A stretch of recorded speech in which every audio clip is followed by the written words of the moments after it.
Muy buenas a todos, ¿cómo están chicas y chicos? Bienvenidos a otro episodio de Crowdy Podcast. Quisiera iniciar el episodio y disculpándome por el podcast de la semana pasada. Estaba muy ocupado, tenía muchas cosas. Tengan en cuenta que este proyecto, digamos, es muy transversal a mi vida. Yo tengo pues una vida personal, una familia, un trabajo, entonces a veces es complicado tratar de coordinarse para hacer esto. Que se puede, o sea, tampoco es que sea extremadamente difícil, pero bueno, hay semanas de manera y la semana pasada tenía de todo. Pero bueno, ustedes no están acá para escuchar sobre mi vida. Quinto episodio de Crowdy Podcast.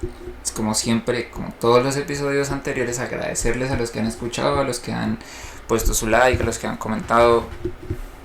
Siempre se agradece mucho, positivo, negativo, no importa. Como se les he dicho muchas veces, el objetivo de este canal no es que usted esté de acuerdo conmigo o no lo esté, sino que presente su propia opinión y lo que usted piensa. Para el que no lo sepa, se lo voy contando rápido y ya los que ya han escuchado el resto de episodios deben estar famosos de escucharme decir esto. Básicamente la dinámica es, tenemos noticias relevantes de mi querido país, el país del Sagrado Corazón de Colombia, y noticias del mundo en general, y las traemos acá. Tratamos de informar lo básico respecto a las noticias, de opinar respecto a ellas y abrirles el espacio para que ustedes hagan exactamente lo mismo, que se informen lo básico conmigo, y pues que usted me dé su pensamiento, ¿no? Y así empezamos como siempre. Ya sabrán los que llevan acá desde el principio. Me gusta iniciar con sección Colombia porque normalmente es la más funable. Y bueno, para esta semana resulta que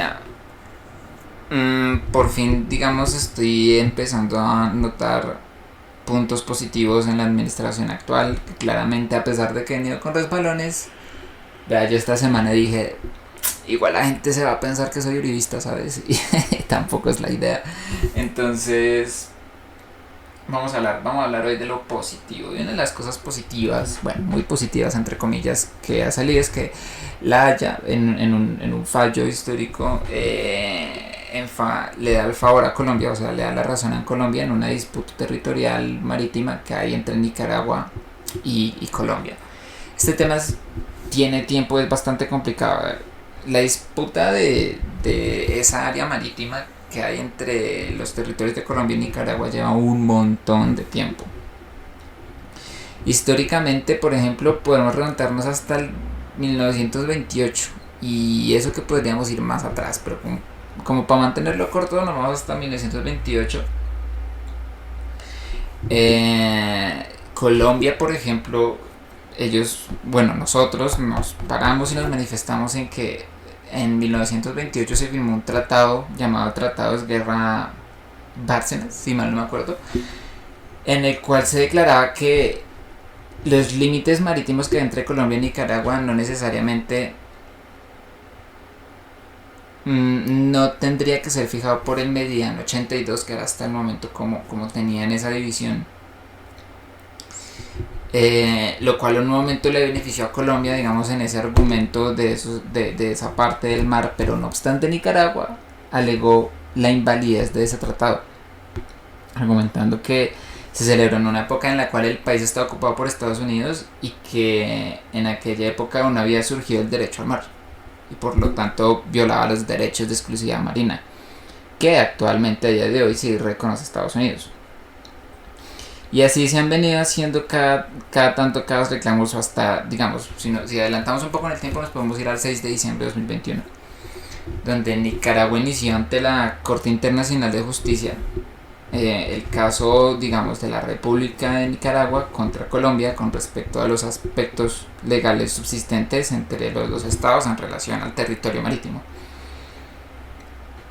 Y ese alegato prosperó hasta el 2012, cuando el 19 de noviembre se va a conocer la sentencia del Fondo de la Corte Internacional de Justicia que fijó los límites marinos entre Nicaragua y Colombia. Esta corte dictó sobre la demanda que presentó Nicaragua que todo el archipiélago pertenece a este último país, reafirmando así la soberanía de Colombia sobre las islas de San Andrés, de Providencia y junto bastantes cayos. El cayo, si no estoy mal, el de Alburquerque, Roncador, Serrana, Bajo Nuevo, que esos territorios son bastante importantes. Ojo con eso, son bastante importantes. No le voy a decir al país, porque bueno, sí lo son para el país, pero más que todo es para la población que vive cerca de ahí. Esa zona de ahí permite mucho flujo de economía gracias a lo pesquera que es, permite bastante ese comercio que hay ahí. Sin embargo, con este fallo, pues, lo que les digo, Colombia perdió cerca del 43% de ese territorio marítimo en el Mar Caribe. Hasta que llegó Santos en la locución nacional del 19 de noviembre rechazó este fallo.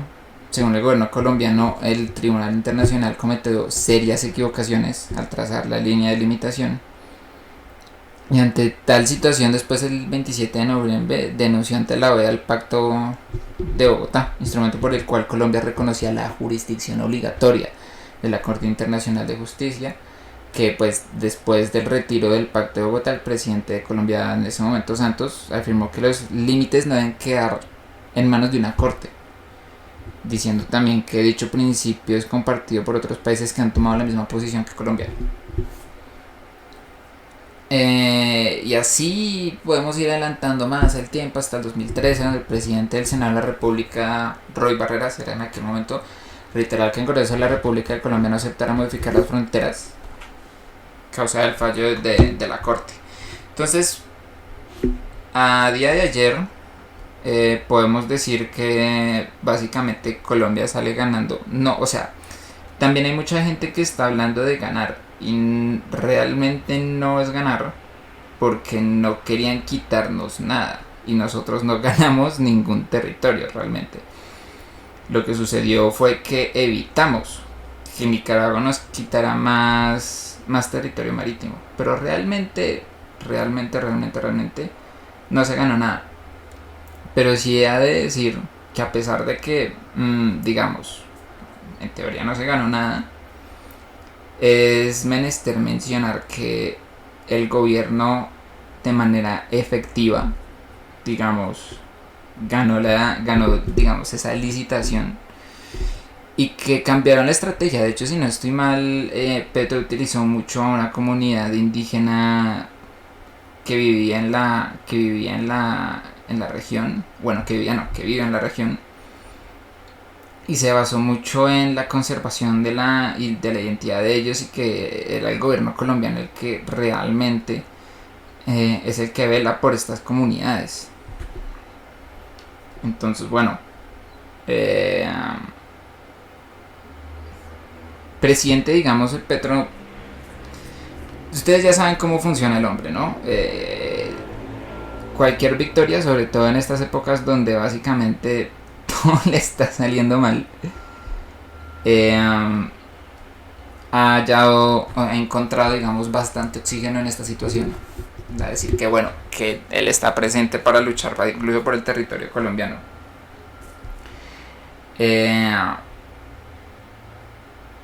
Ojalá que siga así, ojalá, digamos que Nicaragua ya no tiene mucho con respecto a la reclamación de este territorio.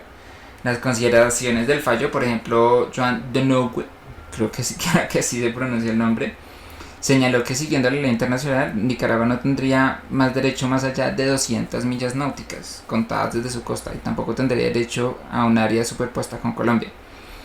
Y pues con 13 votos a favor contra 4, la Corte negó finalmente las pretensiones de Nicaragua de extender su plataforma continental, que ya te digo yo que no entiendo bajo qué pretexto Nicaragua pensaba o pensaba que iba a funcionar, digamos, dicho tipo de reclamación. Y al respecto, pues Colombia alegó que la plataforma extendida no es un derecho como tal, sino que es algo adquirido por la Convención de las Naciones Unidas sobre el Derecho al Mar. Y pues sí, básicamente, conclusión, Nicaragua ya no hay nada que hacer, esa parte es nuestra, llórelo. Punto para la gobernación Petro, eso hay que dárselo. A pesar de que obviamente es un esfuerzo que no solamente de la administración Petro, esto viene de atrás. Digamos que han logrado implementar bien una estrategia y lograron el objetivo, lo cual es importante. Y para darle más puntos, para que vea que no soy Ramón, para darle más puntos al gobierno Petro, la ministra de Ambiente, Susana Muhammad, reveló este miércoles que el país registró la cifra más baja de deforestación en 9 años. Estoy de acuerdo con un informe del Instituto de Hidrología y Meteorología y Estudios Ambientales. O sea, básicamente, ¿qué significa esto? Que la deforestación pasó de 174.103 hectáreas en 2012 a 123.517 en 2022. Eso representa una reducción del 29.1%, según resaltan desde esa cartera. Es como la más cifra que se logra desde el 2013, lo cual es bastante positivo. Y con dicho resultado, pues se superó la meta de reducir la deforestación en un 20% respecto al año 2021. Además, representaría un pago de 3 gobiernos europeos por un acuerdo que estipulaba reducir la pérdida del bosque natural a 155.000 hectáreas. Entonces, básicamente se dejaron de talar 45.000, casi 45.500 hectáreas. O sea, en total, hablemos más o menos de la generalidad. En total, la Amazonía tuvo una disminución del 36.4% con relación al 2021. Y pues por su parte en la jurisdicción de los parques nacionales y naturales se registró una deforestación como 12.444. Bueno, muchos números, básicamente que se ha reducido.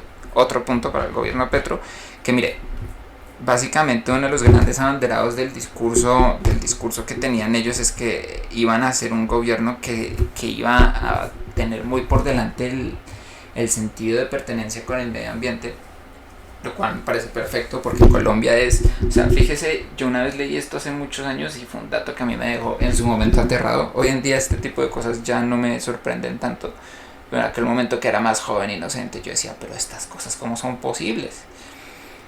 El dato iba más o menos así.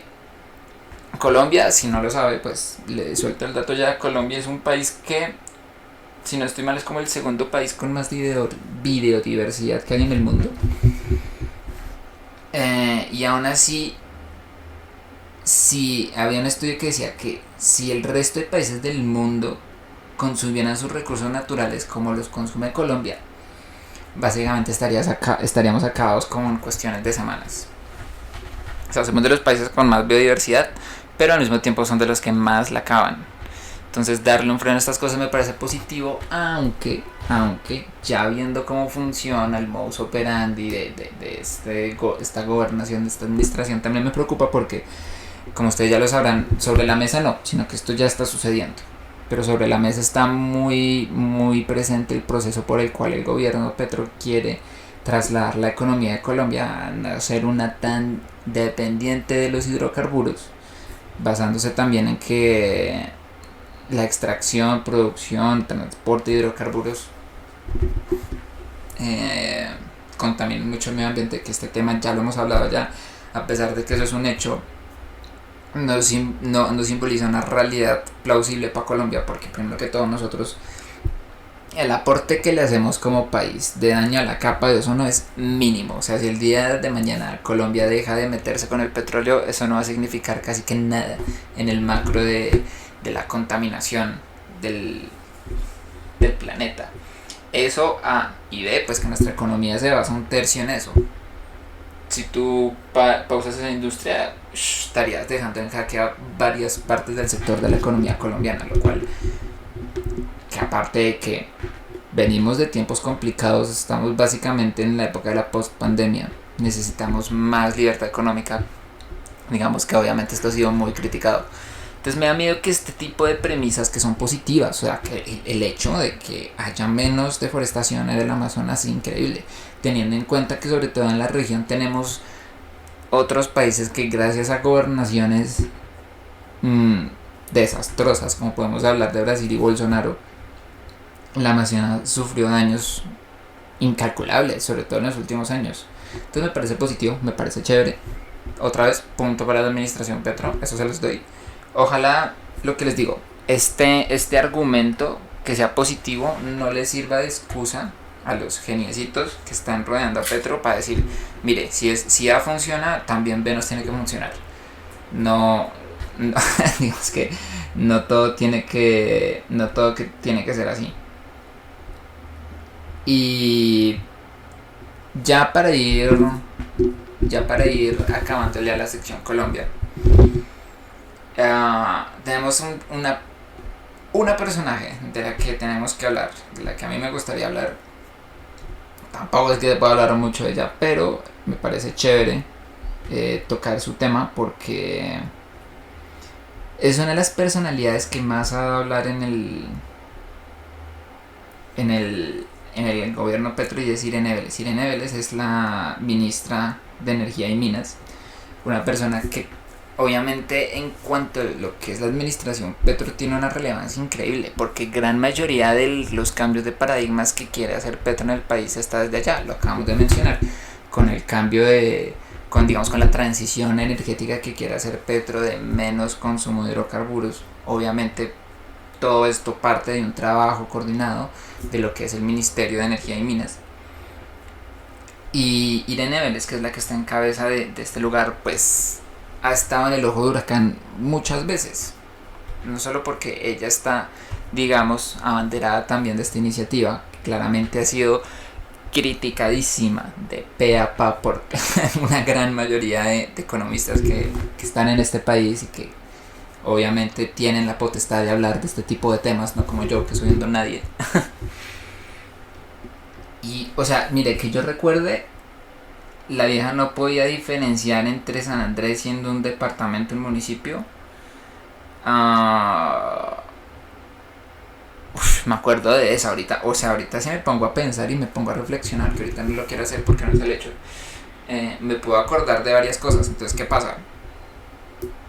Resulta que hace como una semana, sí, hace como 5 días, el abogado Daniel Briceño denuncia a Sjoerd van Gutrest, que pues ya te digo que claramente el tipo no es de acá. Con ese nombre no puede ser de acá. Es un ciudadano holandés que es esposo de la ministra Irene Vélez, y lo señaló porque al parecer hay contratos escabrosos que vienen de parte de él. Para darles, digamos, una generalidad sobre el asunto, señaló que pues el ciudadano ya había suscrito millonarios contratos con una entidad en la que trabajaba su esposa. Y de acuerdo con este abogado, él actúa, o sea, el esposo de Irene van Gutrest, lo vamos a decir cada vez que tengamos que referirnos a él, actúa como representante legal de la productora audiovisual Mississippi Dragonfly, empresa que obtuvo 6 contratos de la Universidad del Valle, cuando la actual funcionaria del gobierno trabajaba en esa institución como profesora. O sea, Irene Vélez era profesora de la Universidad del Valle. Y pues la empresa del cónyuge pues de la ministra obtuvo los contratos por más de 125 millones de pesos entre marzo del 2018 y abril del 2021, más o menos. Este periodo coincide con el tiempo en que Irene Vélez trabajó más o menos en la Universidad del Valle. Incluso en un contrato registrado por 40 millones de pesos, Irene Vélez actúa como la supervisora de ese convenio. El objetivo del acuerdo era grabar y editar videos de las visitas del campo a comunidades y la construcción, sí, básicamente producción audiovisual. Y ese, como la gran mayoría de contratos, fue suscrito con la Facultad de Ingenierías, en la cual pues Irene Vélez se desempeña como profesora. Conclusión a grosso modo: corrupción. Esto, muchachos, claramente es caso de corrupción. Esto que hizo Irene Vélez es, o sea, tiene 0 de diferencia. 0, muchachos, de diferencia con lo que hizo Rodolfo Hernández y el caso de Vitalogic. No hay, o sea, cojan con pinzas la aclaración. Digamos que no hay diferencia, es exactamente lo mismo. Entonces, obviamente, Irene Vélez se le está investigando muchísimo por fiscalía, por procuraduría, y obviamente está en un peligro de perder su puesto. De hecho, es que, a ver, todos los caminos indican a que la vieja no va a poder sostenerse en el cargo por la cantidad de escándalos a que está inmersa, y este último ya es como la estaca sobre el corazón. La procuraduría, la fiscalía, como ya les dije, le tiene las manos encima, y es que hasta por medio de muchos cuestionamientos y al esperar que se resuelva su futuro en el gabinete del Petro, su padre, por ejemplo, hoy salió a decir que la vieja básicamente es el putas, ¿no? Que es campeona nacional de nado sincronizado, que es el premio nacional del cuento corto, que es el mejor ICFES femenino, que es la tesis miratoria de yo no sé qué vainas, que tiene una beca y yo no sé qué vainas, no, o sea, eso no importa. Tratando de salir a defender a su hija, lo cual es normal. No voy a venir aquí a criticar al padre porque pues, yo no soy padre, soy muy joven para ser papá, pero si estuviera en mi criterio de decir defender a mi hijo del escarnio público, en el caso que se encuentre en una situación así, pues lo haría. Por más de que esté erróneo, pues es mi hijo y soy su padre y velo por él. Así lo mismo como sucederá con el padre de Irene Vélez. Pero quisiera retomar ese mismo concepto que hemos estado trabajando desde hace ya varios días, ¿sí? Porque el podcast lleva 4 semanas. Y es que para donde usted mire, por lo menos en un país con la naturaleza como Colombia, para donde usted mire, todo está podrido. Repito, por este mismo, o sea, por un caso bastante similar, suspendieron a Rodolfo Hernández 14 años. Bueno, que el tipo puede apelar y que muy probablemente lo va a hacer y que el tipo muy probablemente va a terminar siendo gobernador de Santander. Está bien, entendemos esa parte. Pero cuando el río suena, piedras lleva, muchachos.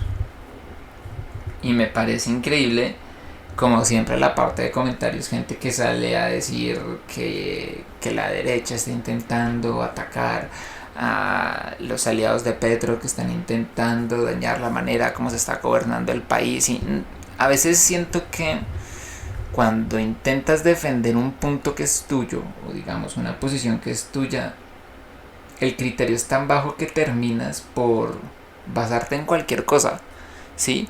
Y una reflexión que quiero dejar es siempre trate de conservar su criterio.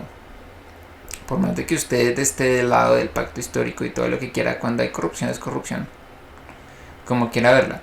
Y beneficiar por medio de relaciones personales, contratos, licitaciones que son menester del Estado y del gobierno, eso es corrupción. La familia de Irene Vélez terminó siendo beneficiada económicamente por esto. ¿Sí? Eso es corrupción. Y por esto mismo, al cuchito le toca ponerse el cinturón más difícil para ahora tener una carrera política. Yo espero que ya te digo yo, con el fiscal Barbosa, que ese tipo parece ser la piedra en el zapato más grande que Petro ha tenido desde que ha iniciado su gobierno. Estoy seguro que se van a esforzar por tratar de comprobar de que Irene Vélez es lo que parece ser una mediocre, una estúpida, y que van a terminar suspendiéndola. Lo cual, si encuentran no, es que creo que las pruebas ya son bastante contundentes. Me parecería positivo que lo hicieran porque también es una manera de reafirmar esa idea que se está perdiendo en Colombia, que aquí básicamente desde que Petro entró todo se parece más a una dictadura porque la división de poderes ya no está tan clara, que la parte judicial y la parte ejecutiva y la parte legislativa cada vez tienen menos borrador. Yo estoy totalmente en desacuerdo con eso, totalmente en desacuerdo, porque si fuera así, hombre, todas las reformas que sugirió Petro ya habrían sido aprobadas por el Congreso y a día de hoy tienen más obstáculos que la autopista a la altura de la Caracas. Y si fuera por la parte judicial, Petro tendría embolsillado al fiscal, lo cual básicamente no lo tiene. Sabemos que no lo tiene porque Barbosa ha arremetido contra él ya bastantes veces. Entonces, esperar qué sucede con Irene Vélez, yo creo que la conclusión va a ser bastante lógica, y es que va a terminar siendo destituida, como realmente lo es.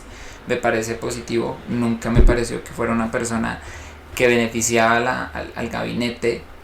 La vieja vive de polémica en polémica y realmente no ayuda en nada, por lo menos a una administración armoniosa, o por lo menos que se perciba mínimamente armoniosa. mínimamente. Ese tipo de figuras como lo son, digamos, Piedad Córdoba, como lo son Benedetti, que lo único que hacen es ensuciar las intenciones que tiene Petro y pues lo hacen ver más, o sea, lo hacen verse peor de lo que ya de por sí el tipo se hace ver a sí mismo.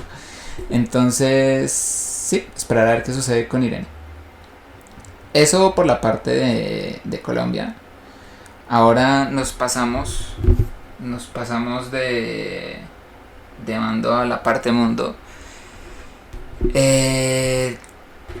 Aquí hay una noticia que me parece interesante, me parece chévere porque me parece muy, muy, muy debatible. Póngale cuidado a esto.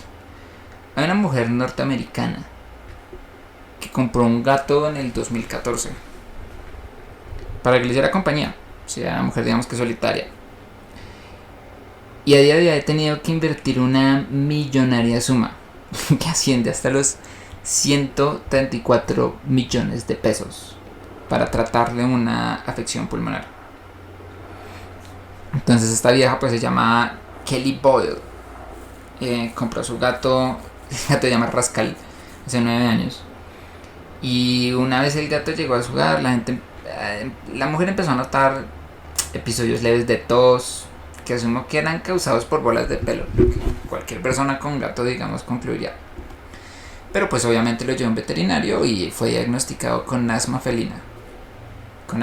A mí a veces me causa mucha curiosidad cómo las enfermedades de un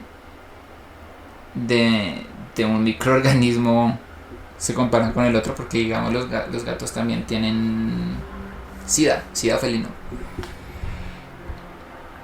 Entonces bueno, lo llevó al veterinario, fue diagnosticado con asma felina. Eso nada más se presenta como en el 5% de los gatos del mundo. Con el tiempo la tos mutó a ataques de asma que lo podían llegar a quejar hasta 6 veces al día. Pues la mujer tomó cartas en el asunto y empezó a pagar un tratamiento para curar la enfermedad del gatico, ¿no?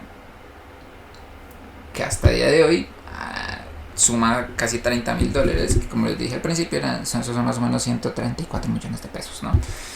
De hecho hay un video donde saqué la noticia que lo más de tierno, o sea, el gatico está como sentado con un inhalador y está haciendo ahí así aspiraciones en inhalador. Me pareció muy tierno, pero me hizo pensar en muchas cosas. Porque hablo desde experiencia personal. Yo tengo novia y mi novia tiene 2 gatos. Y hace poquito uno de esos gatos se enfermó, mucha diarrea, mucho vómito, no quería comer. Entonces, pues sí, nos tocó llevarlo veterinario, hospitalizado, pues porque si lo dejamos así se iba a morir básicamente. Estuvo hospitalizado 2 días, le tuvieron que hacer 3 exámenes, se les compró unas cuantas medicinas. Eso, si lo sumas, obviamente si lo comparamos con un espectro humano, pues que la EPS te lo cubre y todo eso, entonces no terminas gastando tanto. Pero lo del gato nos salió muy caro, muy caro. Y a mí me hizo reflexionar mucho sobre el concepto que hay de mascota, sobre si debería evolucionar, si no, y si digamos se debería empezar a ver la ley en este tipo de casos. Porque lo voy a poner desde un espectro primero. He escuchado mucha gente en los últimos años que dicen, mira, yo prefiero matar o sea, por ejemplo, no es puntual así, pero es como, yo prefiero que 3 humanos aleatorios se mueran antes de que mi gato se vaya, ¿sí? A mí esto siempre me ha parecido curioso, porque a pesar de que yo soy una persona que defiende mucho el amor a los animales, amo a los animales, me fascinan. Si fuera por mí, yo tendría mi gata llena de mascotas, mi casa llena de mascotas. No lo hago porque vivo en una casa familiar y hay un par de personas que digamos acá que no les gusta tener mascotas. Entonces, Pero aún así, digamos que yo soy muy, muy en pro del amor a las mascotas, que hay que cuidarlas, que hay que ser muy responsables con ellas, que desde el preciso momento en que tú tienes una mascota, estás en la obligación de velar por ella, ¿sí? Y darle todo el amor posible. Y con el maltrato animal soy cero tolerante, cero tolerante. Aún así, me parece que ese tipo de gente que pone más por encima la vida de un animal que la vida de un ser humano, no decir que están locos, porque hasta cierto punto puedo llegar a entender que una persona a lo largo que lleve su vida se haya llevado tantas decepciones con la humanidad que ahora solo le guste tratar con gatos o perros. Eso lo puedo llegar a entender. Pero no puedes llegar al punto donde aumentas el valor de una especie sobre la otra. Mira, ya hablemoslo desde el punto de vista más evolutivo, más natural. El humano es una especie y los gatos son otros. Y si los gatos fueran a defenderse entre ellos, o sea, digamos, si los gatos tuvieran un nivel de conciencia parecido al nuestro, los gatos se importarían entre gatos y se defenderían entre gatos, porque así funciona la naturaleza, así funcionan las manadas, así funcionan las especies. Y me pone mucho a reflexionar que nuestra especie humana ya está llegando al punto donde... Bueno, llegando al punto no, esto es algo que se viene cocinando durante años, pero la sociedad actual sí siento que por lo menos nuestra generación lleva tantas decepciones con la sociedad que un buen porcentaje de nosotros se ha vuelto misántropo sin darnos cuenta. Yo por lo menos me he puesto a reflexionar mucho esto en el tiempo. A veces yo digo cosas como la humanidad es horrible, nosotros somos una enfermedad, si el mundo estuviera sin nosotros sería un mejor lugar. Y son cosas que las pienso con, digamos, hasta cierto punto que yo digo con criterio, pero cuando me detengo a pensar digo, mierda, esto está mal. O sea, mi cabeza si estuviera realmente completamente sana, no estaría reflejando este tipo de pensamientos, ¿sí? Porque van en contra de mi especie, van en contra de mi raza, y es que eso va en contra de hecho de tu propia biología. Si te preguntas, a no ser que seas una persona sexual, pero si te preguntas por qué todo el tiempo tiene ganas de coger, es porque tu biología prioriza la disipación, la producción de tu especie, porque es lo que ayuda a conservarla, porque muy dentro de tu biología tu especie es la que importa y tu objetivo como ser biológico, no como ser espiritual, consciente, mental, eso es otro debate, pero tu objetivo como ser evolutivo es eso, ¿sí? Velar por tu especie y velar por que se reproduzca, ¿sí? Y cuando yo escucho a gente diciendo que prefieren 1000 veces que su gato sobreviva a que digamos miembros de su familia sobrevivan, yo digo, guau, aquí estamos haciendo cosas mal. Pero lo pongo en el otro espectro y sí es verdad que, por ejemplo, yo sí considero que una mascota es otro miembro activo de un hogar, ¿sí?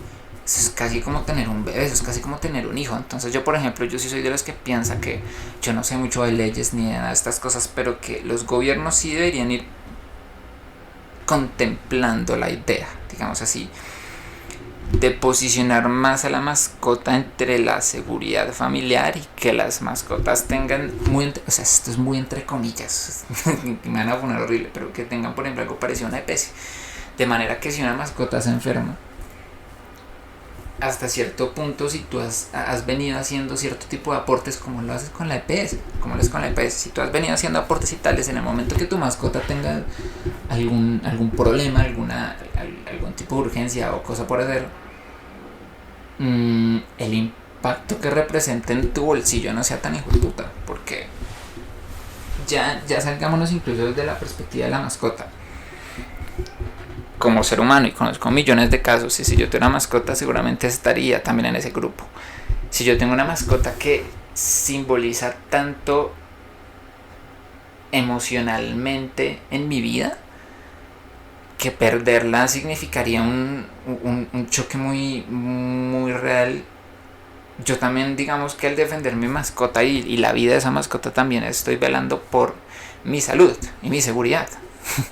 Así como si el día de mañana, yo qué sé, digamos, toco madera, mi hermano se muere o mi mamá se muere, me va a dar una depresión y probablemente eso se va a reflejar muy en mi salud. Conozco gente que le puede pasar exactamente lo mismo con una mascota. Entonces, digamos que ese tipo de cositas pueden ir entrando en el aspecto de la salud pública, ¿no? Pienso yo. Me parece interesante. Continuando con la sección mundo, saliendo de esa noticia que me pareció bastante curiosa, vamos con IAS. No he hablado mucho de IAS acá y se me hace que es un tema que es muy, muy importante. ¿Por qué? Porque, le digo yo, como les estaba diciendo al principio del episodio,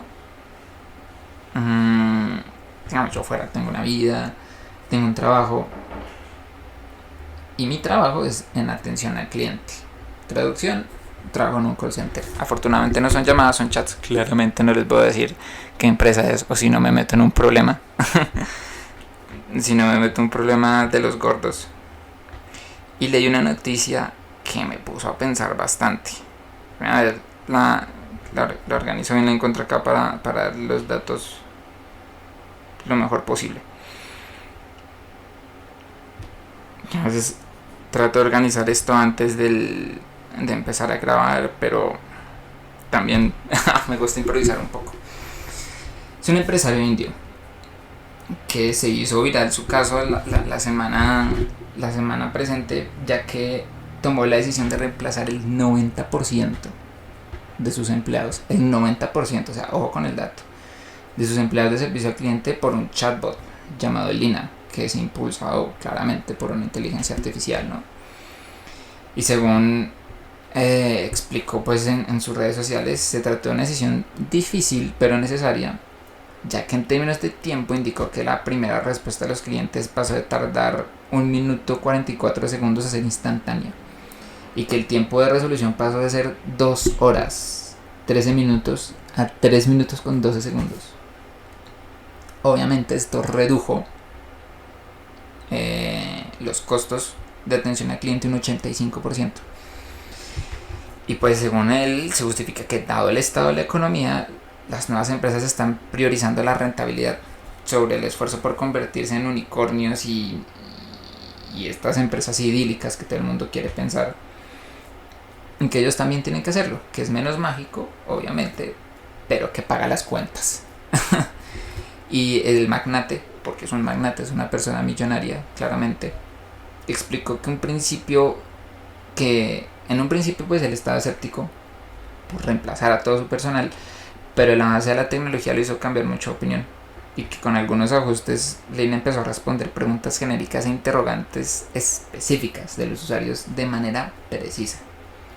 Él argumenta que es el comienzo de algo hermoso, que está impresionado por los resultados y que está seguro que, digamos, este movimiento va a ayudar a su empresa a llegar a la perfección, ¿no? Buah, o sea, ni siquiera sé por dónde empezar a agarrar esto. La empresa es del sujeto. Empezamos a hablar del caso en concreto. La empresa es del sujeto, ¿sí? Él con su empresa puede hacer lo que se le dé la gana. Y el objetivo de una empresa no es una ONG, el objetivo de una empresa es generar ganancias. Y si al tipo le funciona un robot que le va a ahorrar el 85% de costos, que va a hacer que la resolución de problemas que tengan sus clientes sea increíblemente grande. Tú dices, es que si yo me pongo en frío, si yo me pongo en plan pixie, como los padrinos mágicos, cero emociones, cero esto, yo digo, es que si yo fuera Don Magnate haría exactamente lo mismo, porque es que yo tengo que pensar en mi empresita, ¿sí? Pero hay que ver las cosas con otro foco, porque acá ya me salgo del caso como tal y empiezo a hablar de una generalidad. ¿En qué momento empezamos a pintar las líneas? Porque si permitimos que todos los empresarios del mundo empiecen a priorizar la efectividad, el ahorro y todo eso, nos van a terminar reemplazando todos con inteligencias artificiales. y que le espera al futuro del mercado laboral. Entonces, pues, el del mercado laboral es que dependemos todos, mercado laboral, laburo, trabajo. Si usted tiene trabajo, depende de eso, es así de sencillo.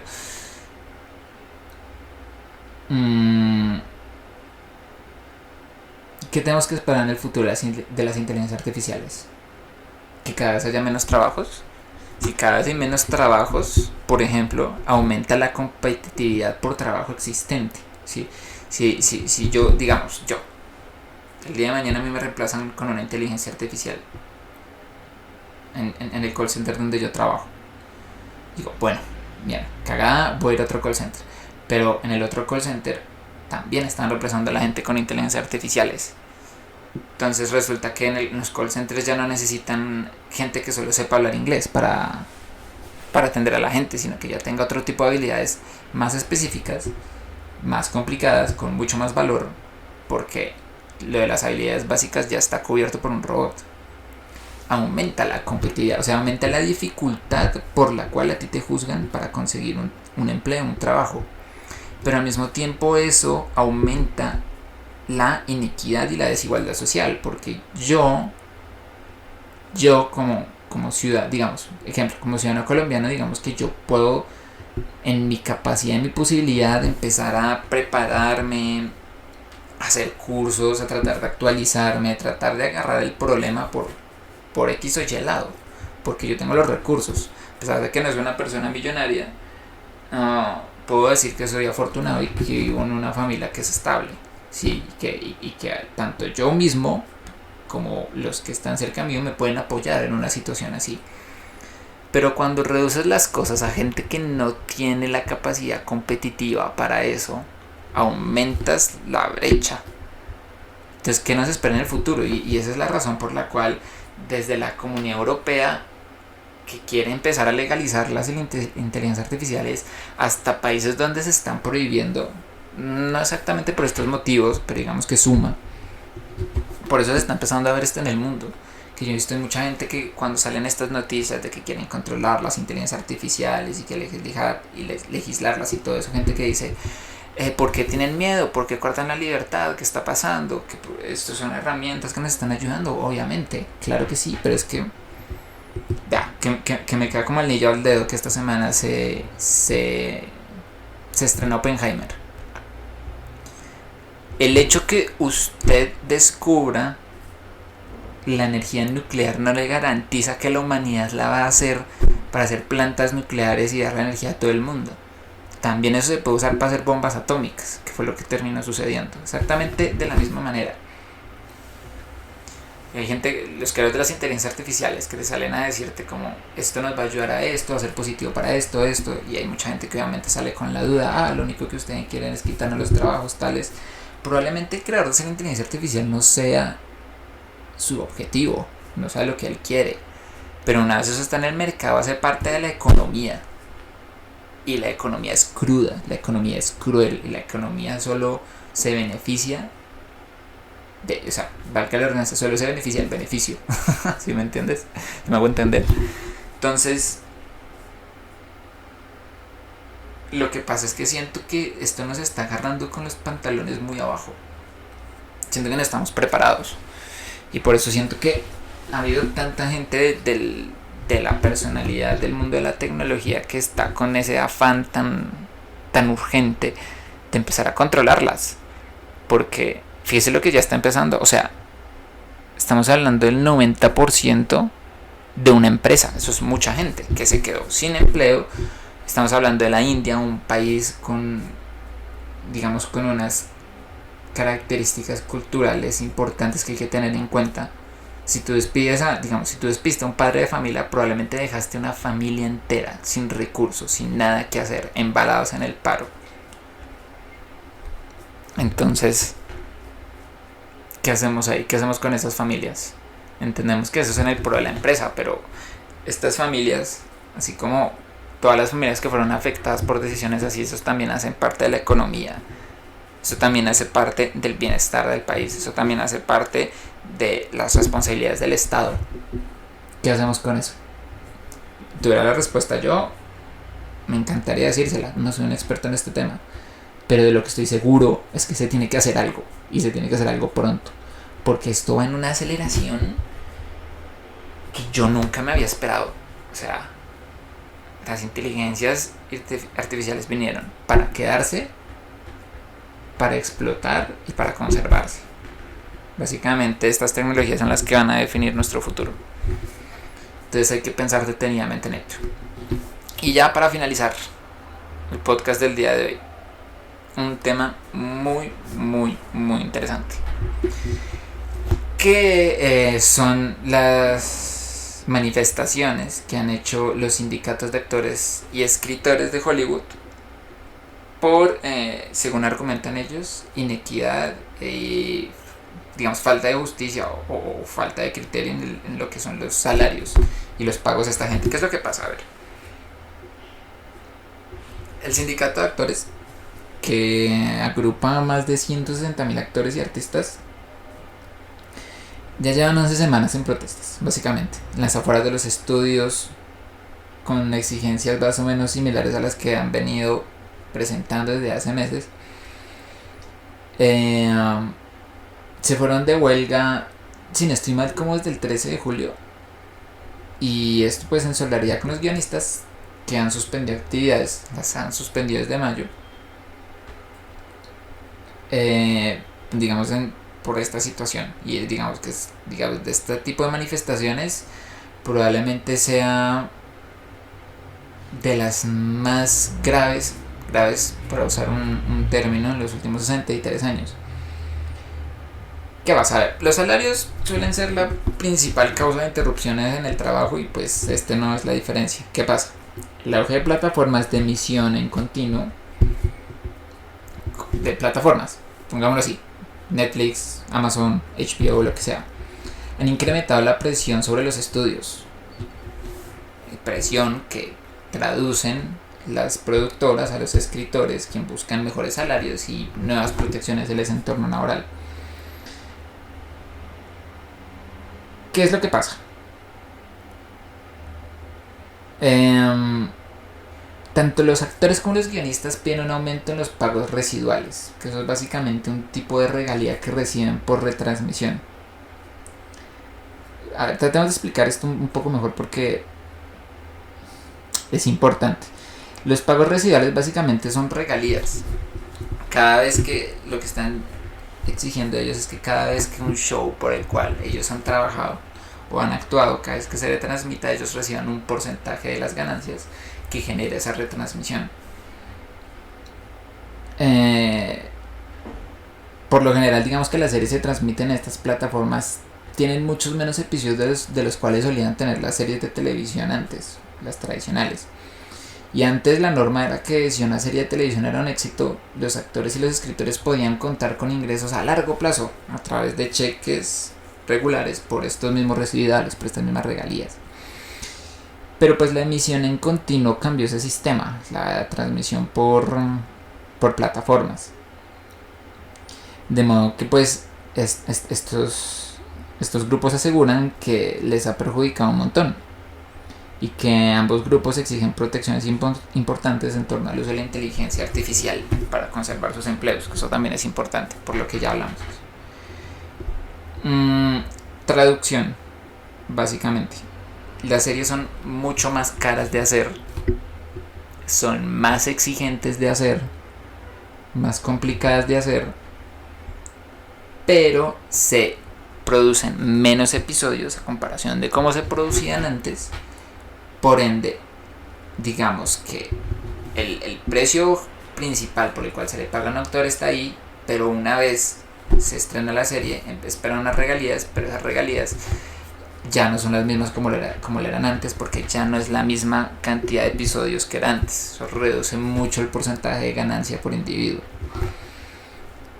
Entonces, ¿qué pasa? Pues la Alianza de Productores y Cine de Televisión, que representa los estudios y las plataformas de emisión en continuo más importantes, declaró que ofrecieron aumentos de salarios y residuales históricos, así como topes más altos en las pensiones y prestaciones de salud y todo eso.